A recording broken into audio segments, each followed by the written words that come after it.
Hello, this recording is to introduce you to sequestration and invite you to join the Qualified Sequestration Workgroup. My name is Greg Rock. I'm a sustainable energy engineer. I'm helping facilitate this conversation. So first, I guess we should talk about what qualified sequestration is. A very basic definition would be the qualified storage of greenhouse gases after absorbing them out of the atmosphere. So it's really a two-part process, both the absorption of the greenhouse gases out of the atmosphere and then the storage of those greenhouse gases here on Earth for a specified period of time. I think when most people think about qualified sequestration, they probably think about carbon capture and storage. This is the most well-known strategy, essentially trying to capture the concentrated CO2 emissions from the flue gases of power plants and other industrial emitters, and then storing them typically in geological storage mechanisms, essentially pumping CO2 into old mine and oil fields. From a policy perspective, you need to think a little bit about what is the net CO2 impacts that are occurring. So if there's a marketplace that exists that has a carbon tax, tax could either be applied on the net emissions coming out of the flue gas. So if they're able to sequester a certain amount of carbon, that would reduce the carbon tax that they would need to pay. Or alternatively, there could be a carbon tax applied to all the fuel that's burned in the state. That would also apply to power plants. And then there could be a sequestration credit given back to facilities that are able to capture and store a certain quantity of CO2. There are, of course, other options for carbon sequestration and other greenhouse gas sequestration, one of them being direct air capture. There are actually mechanisms to just absorb CO2 directly out of the atmosphere. This offers the potential of negative greenhouse gas emission profile or a negative global warming potential, essentially a technology or an activity that would reduce the amount of greenhouse gases that are in our atmosphere today. A policy consideration to think about then is if we do believe, as I do, that it's important that a marketplace charges for the pollution of carbon dioxide and other greenhouse gases, then it should also probably create some sort of reward for carbon negative technologies or pathways. Now, another sequestration pathway is biosequestration. This is probably the most interesting to me. Nature has been absorbing and sequestering carbon for as long as the Earth has been around. So it is a well-optimized mechanisms in many ways and fairly low cost.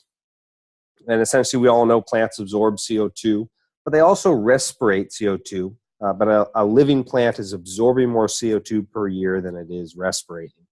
And it is absorbing that CO2 and converting into carbon, really hydrogen and carbon matrices that we call plant matter. And that accumulation, interestingly, tends to reach some sort of cap. Essentially, a certain hectare of soil or earth can only support a certain amount of carbon matter. And so there has been a lot of research done in the Northwest around Douglas-Fir region forests, essentially finding that around 70, 80, 100 years, it essentially reaches a carbon cap in terms of the trees will get bigger, but there'll be less of them as they kill off some of the smaller trees and undergrowth. And so you typically reach a cap in carbon emissions. While an old growth forest that's 200-300 years old offers many immense habitat and soil and water benefits.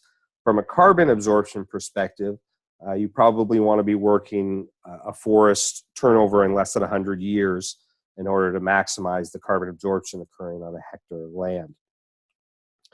Now, that's the absorption end of the scheme, but biomass also needs to be stored. And, it gets stored in materials, the standing trees, and by materials I meant like buildings and other things for a period of time. However, if we want long-term storage, we actually need to convert the biomass into a more stable form of carbon. And one of those very stable forms of carbon is what's called biochar. This is an interesting process where you essentially remove as much of the hydrogen as syngas, similar to methane, as you can. And when you get that hydrogen freed, the carbon that remains is fairly stable and happy to remain here on Earth. We've actually found biochar that was man-made in the Amazon region that is nearly 4,000 years old and was used as a soil amendment because biochar not only is a storage mechanism for carbon, but it also is a soil amendment that tends to increase yields, reduce the need for irrigation due to its very porous nature and water retention, and also creates a lot of a decreased need for fertilization due to a lot of microbes and other things that are able to grow on the porous structure. So it is looking to be a very beneficial structure, both from a carbon reduction standpoint and storage standpoint, but also to the benefits that it creates for agricultural water cleanup projects. It's also been used in mine cleanups. It's a very interesting kind of blossoming field of study is around biochar. Now, I think biosequestration pathways have the same considerations as direct air capture, that essentially if you can qualify that you are absorbing and storing carbon dioxide out of the atmosphere within a marketplace that charges for carbon pollution, you probably are deserving of some sort of financial compensation or rebate. However, additionally, for biosequestration, you need to consider just how stable the carbon is after it's been absorbed. And that really becomes a question of carbon stability. So may we have a slightly more detailed definition that a credit awarded for the storage of greenhouse gases for a specified period of time after absorbing them from either the atmosphere or the exhaust of an industrial emitter who pays a tax on the carbon pollution embodied within the fuel it consumes. Is kind of a more detailed look at what could be a possible goal for a qualified sequestration credit. So what is the qualified sequestration work group that I'm inviting you to participate in?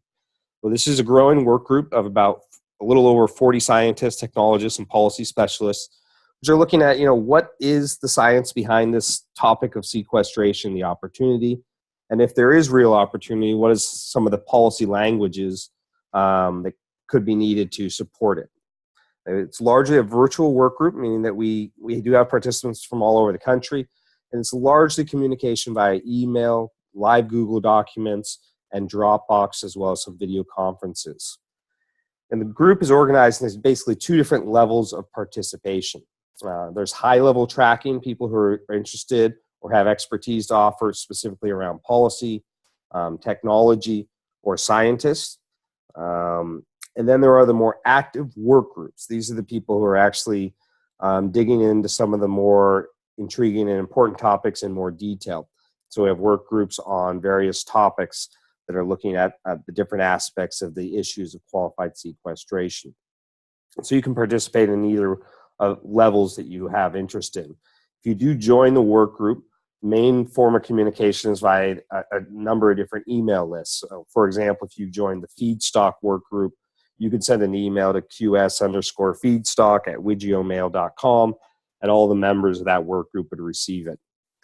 Right now, we have about a 50-50 split of people that are on the high-level tracking email list and the more active sub-work groups.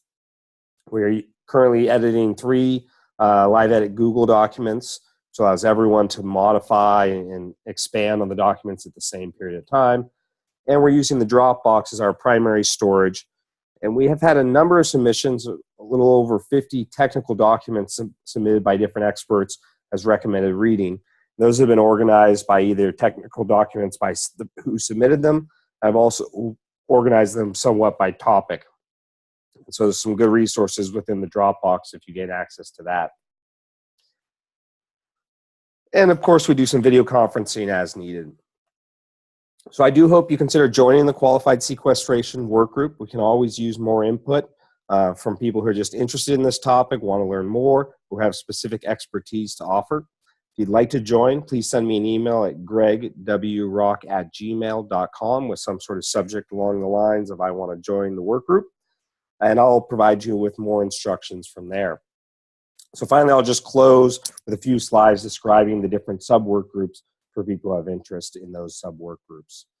The policy research effort is largely focused around what is the existing legal language that talks about qualified sequestration or proposed legal language that talks about qualified sequestration in different jurisdictions around the country and the world. Modeling effort right now is largely focused on trying to examine what is the sequestration potential associated with growing a tree and then converting it into a forest product like timber for a building, and then at the end of life, dumping all that waste wood into a landfill. And then comparing that to an end life where instead of landfilling the biomass, it's converted into biochar to look at the advantages essentially of converting that waste biomass into biochar. We do have a biochar specific work group that's looking at all the different opportunities to increase yields in agriculture, decrease water usage in various settings, and the various pros and cons associated with large-scale biochar commercialization. We have a technology work group looking at all the different technology pathways for qualified sequestration with a specific focus right now on biochar creation. And then a feedstock work group. Any sort of biosequestration policy is going to be very dependent on what are the feedstocks available. And that's very regional specific. And so having participation from different regions, we are trying to break that out into a little more regional specific feedstock look. And finally, if there were ever going to be any sort of qualified sequestration credit, there would need to be a measurement and verification process. You know, how much carbon has been absorbed and how long is it likely to be stored here on Earth. And with that, I'll remind you again, if you have interest in joining the qualified sequestration work group, please send me an email at gregwrock@gmail.com. I'll get you looped into future conversations. Thanks for your time.